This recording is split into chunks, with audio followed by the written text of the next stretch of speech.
Konstipasi atau sulit buang air besar kelihatannya sebagai satu masalah yang tidak begitu besar ya teman-teman.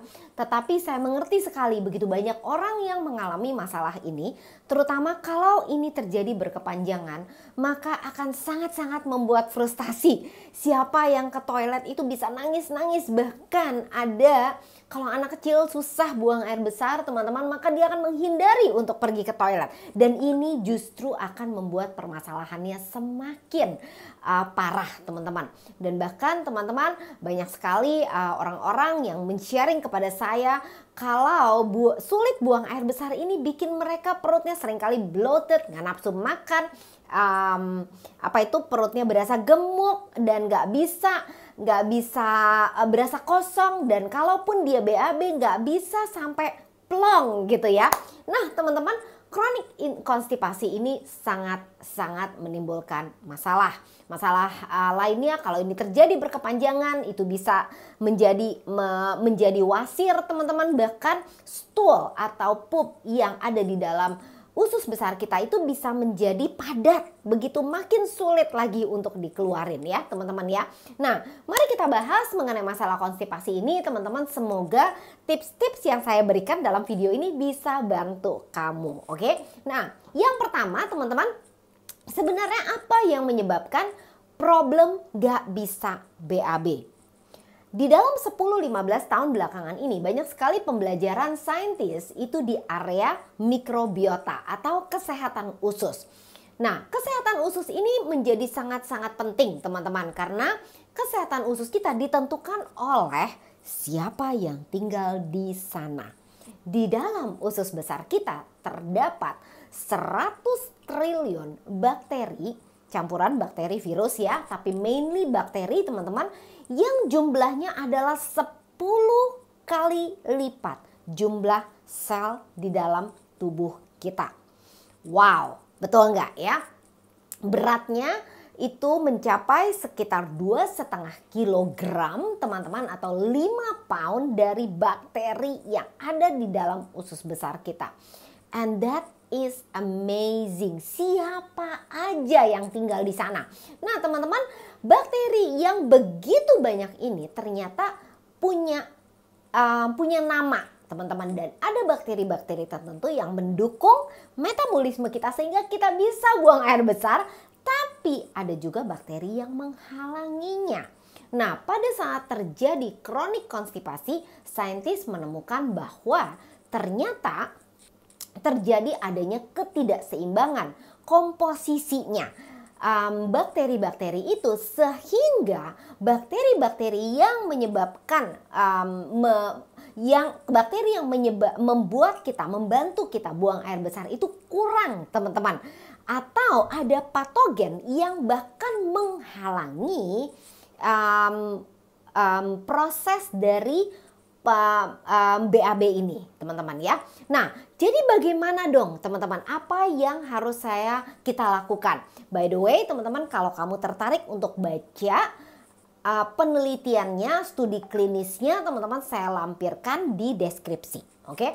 Nah apa yang bisa kita lakukan? Tips nomor 1, memperbaiki kesehatan mikrobiota atau memperbaiki komposisi dari mikrobiota kita bisa dilakukan dengan mengkonsumsi makanan-makanan berfermentasi.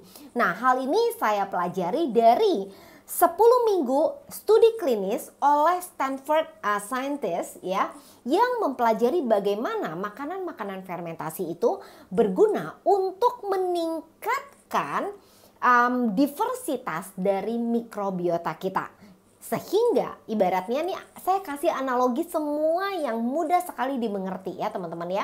Jadi misalnya bakteri yang membantu kita buang air besar tuh adanya di sini awalnya, tapi yang menghalangi kita adanya di atas, itu bisa pelan-pelan terbantukan. Kenapa? Supaya yaitu dengan mengubah komposisi dari si bakteri yang 100 triliun tadi teman-teman. Nah apa aja makanan fermentasi teman-teman? Nah makanan fermentasi itu contohnya kalau di Indonesia itu adalah yang banyak kita temukan miso, tempe ya. natto ada juga ya, kimchi teman-teman. Sauerkraut biasanya adanya di Eropa teman-teman ya.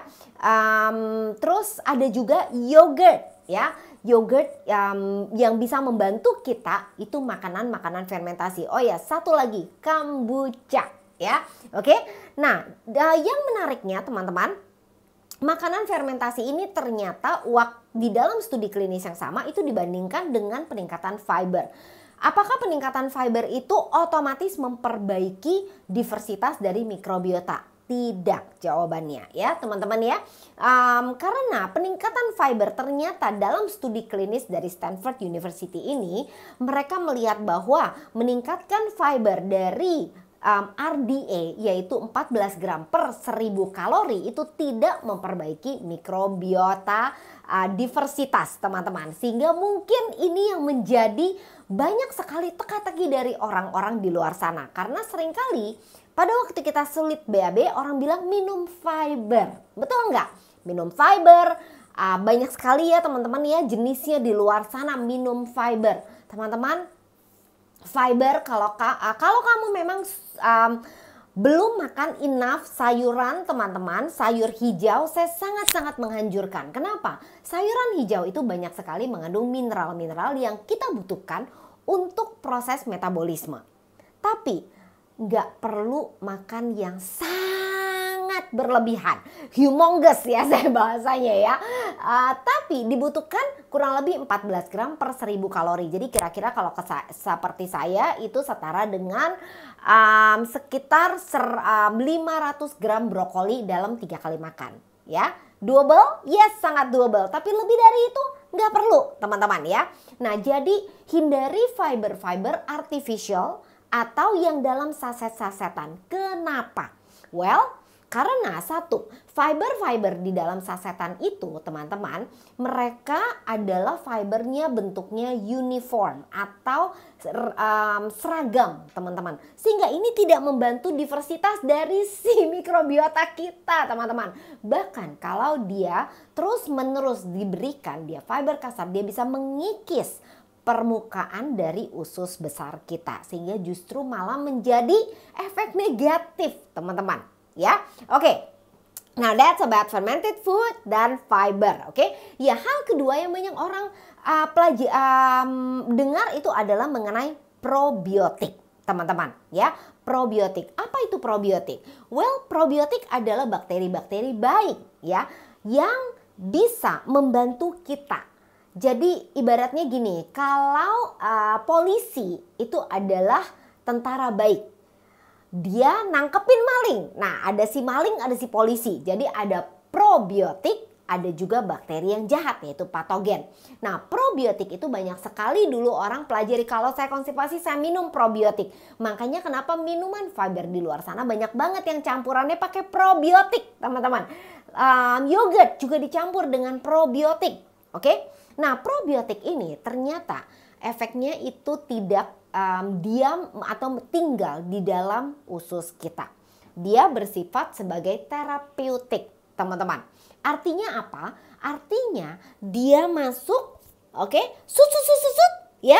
Kalau kamu lagi diare, probiotik bantu nggak? Sangat, teman-teman ya. Karena diare, patogennya lagi tinggi. Kita kasih flooded dengan si probiotik yang bakteri baik, maka yang patogen ini akan otomatis nggak mendapat cukup makanan sehingga dia menjadi tanda kutip kalah.